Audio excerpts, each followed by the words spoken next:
Pocong ikut meronda. Desa di mana tempatku tinggal sedang dilanda rumor maling. Malam hari menjadi sangat rawan karena pada jam segitulah biasanya maling beroperasi.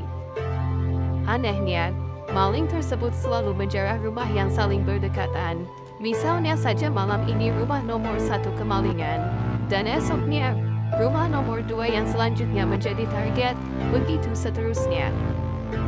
Namun di sini aku bukan bercerita tentang aksi maling tersebut, tapi aku akan bercerita bagaimana peristiwa yang menimpaku dan teman-temanku yang saat itu mendapat tugas ronda malam untuk mengamankan desa dari teror maling tersebut.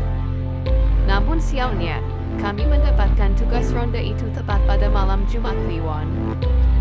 Saat itu desa masih minim penerangan, maka tak heran jika aku dan teman-temanku sudah biasa main di tempat gelap, hingga kami menganggap itu hal biasa. Tapi tidak setelah peristiwa ini. Pada malam kami bertugas ronda, salah satu temanku memberikan usul bagaimana jika kami menakuti maling tersebut dengan menyamar menjadi setan. Kami pun menyetujuinya, dengan bermodalkan spray putih dan tali rafia, kami pun memilih setan pocong sebagai penyamarannya. Di desa kami kebetulan hanya punya 2 akses jalan utama, yaitu jalan masuk dan jalan keluar desa. Aku dan teman-teman sepakat bahwa tidak mungkin si maling tersebut menerobos 2 jalan tersebut, karena tak mungkin ia berani masuk lewat jalan yang terbuka macam itu. Lalu kami putuskan untuk menunggu maling tersebut di area pesawahan. Hari Kamis tepat malam Jumat Kliwon, aku dan teman-teman sedang berada di tempat yang gelap di antara tumbuhan padi. Jumlah kami saat itu adalah 7 orang, yang berarti angka ganjil. Nenekku sering bercerita, angka ganjil itu fagwe. Konon, biasanya angka ganjil tersebut akan berubah menjadi genap. Kalau tidak salah satunya ada yang hilang, maka akan ada sosok lain yang akan memenuhi angka ganjil tersebut. Tapi kami tak peduli dan merasa itu hanyalah sebuah cerita, mengingat kami sudah sering sekali main dan berkumpul di tempat yang seram dengan jumlah ganjil, namun tak pernah terjadi apa-apa. Setelah beberapa lama kami di pesawahan, namun yang kami tunggu tak kunjung muncul. Oh iya, hampir saja aku lupa, yang menyamar menjadi pocong saat itu hanya 1 orang, yaitu Rian. Kami melakukan hal itu agar saat malingnya nanti muncul, aku dan 5 temanku yang lain bisa langsung mengejarnya. Berhubung kami keburu bosan karena tak ada orang mencurigakan yang muncul, kami pun akhirnya menyerah. Namun tepat di saat itu juga, Rian dengan dandanan pocongnya mendadak tergagap. Dia bilang kalau ia baru saja melihat sesuatu di atas langit. Kami terhenyak dan serentak mendoa ke arah yang ia tunjuk, hingga aku sadar bahwa kini bulu kuduku berdiri. Teman-temanku yang lain memandang ngeri melihat objek di atas sana.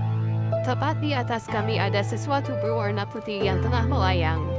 Aku sempat berpikir bahwa itu hanyalah plastik yang terbang tersapu angin. Tapi seramnya benda tersebut tidak bergerak sedikit pun, padahal angin sedang berhembus dengan kencang. Aku berharap itu adalah sesuatu lain dan bukan sosok menakutkan yang sempat melintas di pikiranku. Tapi bentuknya yang lonjong dan tinggi dengan bagian atas dan bawahnya terikat, tak mampu aku elakkan. Memang si sosok itu terlihat jauh di atas sana, tapi 200% aku yakin bentuknya memang seperti itu. Aku dan teman-teman yang lain mulai meringis ngeri. Serentak kami memutuskan untuk pergi dan pulang ke pos ronda.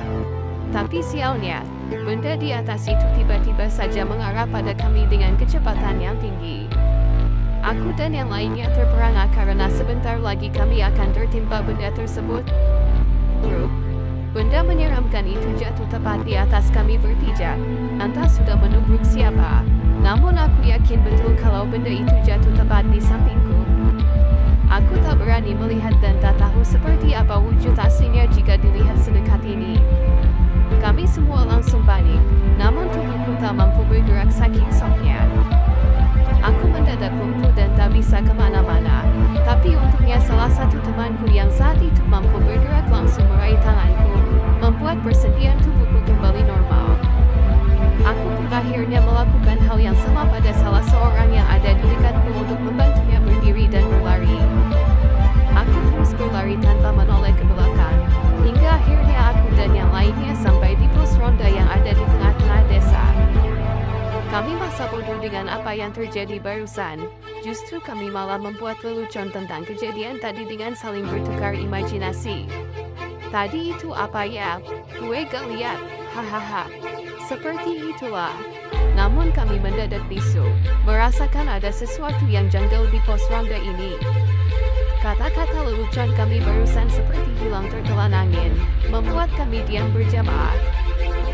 Kami kembali merasa merinding, bukan karena gelapnya pos ronda yang minim penerangan, bukan juga karena kejadian kejatuhan sosok barusan, ataupun karena jumlah kami yang berkurang ataupun bertambah. Nyatanya, kami masih bertujuh, benar-benar bertujuh, tapi sosok yang memakai kain putih di sudut sana hanya terdiam di saat kami tertawa. Penerangan yang minim membuat kami tak sadar.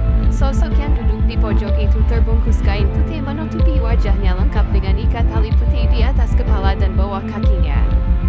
Jantungku berpacu cepat. Itu jelas bukan Rian yang menyamar. Itu pocong.